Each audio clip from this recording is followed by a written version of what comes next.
I never imagined that the quiet campground I built with my own hands would become the center of a feud with the most arrogant HOA in the county. But I guess that's the way these things go when money and control mix together. My family had owned this land for generations, a massive stretch of forest, river bends, and rolling hills that most people in town had forgotten about until I turned part of it into a rustic campground. Folks from the city came out every week in families, retirees, hunters, fishermen, just to enjoy the fresh air and freedom you don't find in suburban neighborhoods.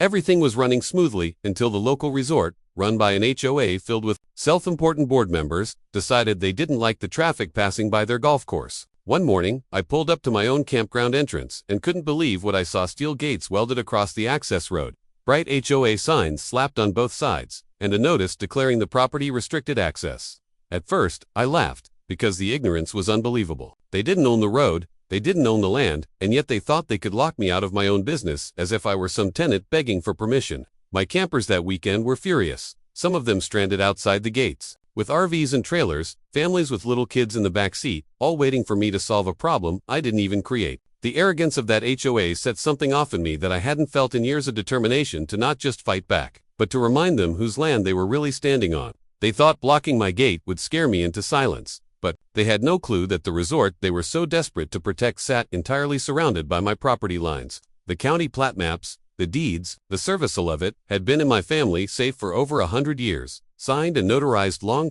before the HOA even existed. They wanted a war. Fine. They just picked a fight with the one man who literally controlled every inch of dirt leading in and out of their precious resort.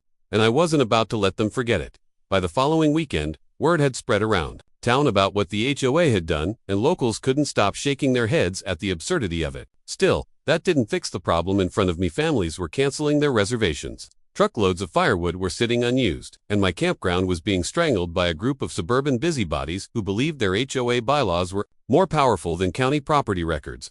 I spent 2 full days walking the boundary lines of my property, making sure the markers were intact, digging out old survey stakes that my grandfather had hammered into the soil decades ago. Every one of those lines confirmed what I already knew. The resort and every road leading into it was hemmed in by my land like a moat around a castle. The irony was delicious. Same people who locked me out of my campground were completely dependent on my goodwill to even reach their manicured golf greens and luxury cabins.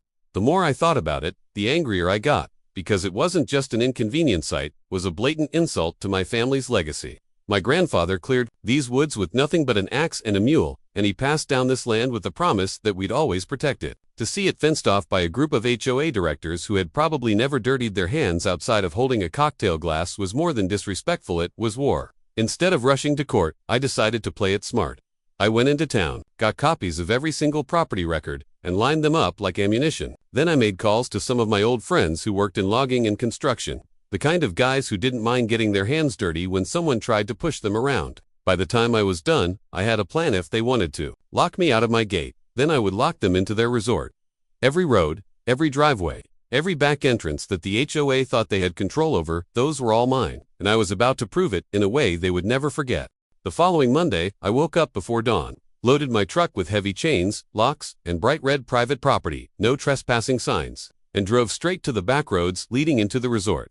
While the HOA board members were still sipping lattes in their oversized kitchens, I was out in the crisp morning air, bolting steel chains across every gravel access road they relied on. One by one, I padlocked them shut, hammering the signs into the ground so there could be no mistake. This was my land, and they had no right to cross it without permission. By the time the sun broke over the treetops, the only road left open was the one that ran past my campground, and guess who had the keys to that gate? Me. Within hours, the HOA president, a sharp-tongued woman named Denise, came barreling down in her shiny SUV, red-faced and sputtering about illegal activity and community buy. I leaned against my truck, arms folded, and calmly handed her a copy of the county property map, pointing out how every square foot of land surrounding her beloved resort was mine.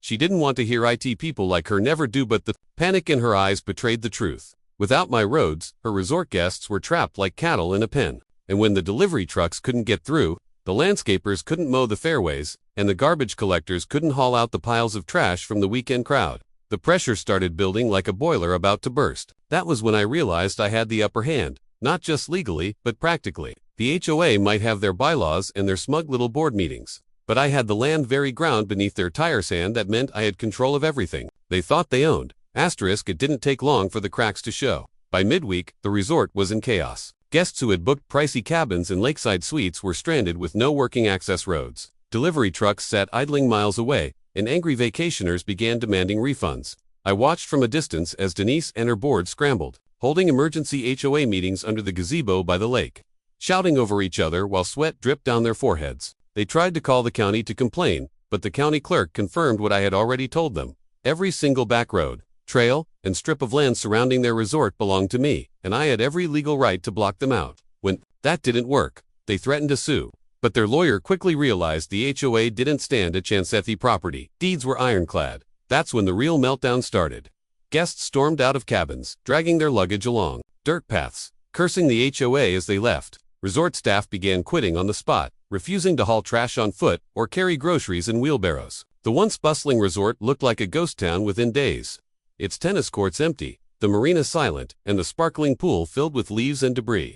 Every car that tried to leave had to pass through my gate, and every time they did, Denise had to see me sitting there, calm as a stone, the keys jingling in my hand like I was the sheriff of my own little town. The HOA board, so used to controlling everyone else, was finally choking on the bitter taste of being powerless, and I knew their collapse was only just beginning. By the end of the month, the HOA that once strutted around like self-appointed kings of the valley had been reduced to a hollow shell. Their resort was bleeding money, their members were quitting in droves, and Denise herself had gone from smug tyrant to a frantic mess, her voice hoarse from begging county officials to force me to reopen the gates. But no one could help her, because the truth was undeniably owned every square inch of land that kept their precious resort alive. Then came the hammer blow. I filed an easement lawsuit, demanding compensation for years of trespassing across my property, plus damages for the chaos they'd caused with their blockade. When the judgment came down, the HOA was ordered to pay me nearly $4 million, a sum so devastating it bankrupted their entire operation. Within weeks, their resort was foreclosed. The once proud HOA sign by the lake ripped out and tossed in the trash. Standing at the gate on the day the last moving truck pulled away, I couldn't help but smile. What had started as a petty power grab ended with them losing everything: fear, control, their pride, and their beloved resort. As for me, I reopened the campground on my terms, free of interference, and welcomed travelers who respected the land, rather than tried to own it. The irony wasn't lost on anyone. The HOA had tried to block me out, but in the end, it was they who found themselves locked behind my gates, watching their empire crumble while I walked away with everything they thought was theirs.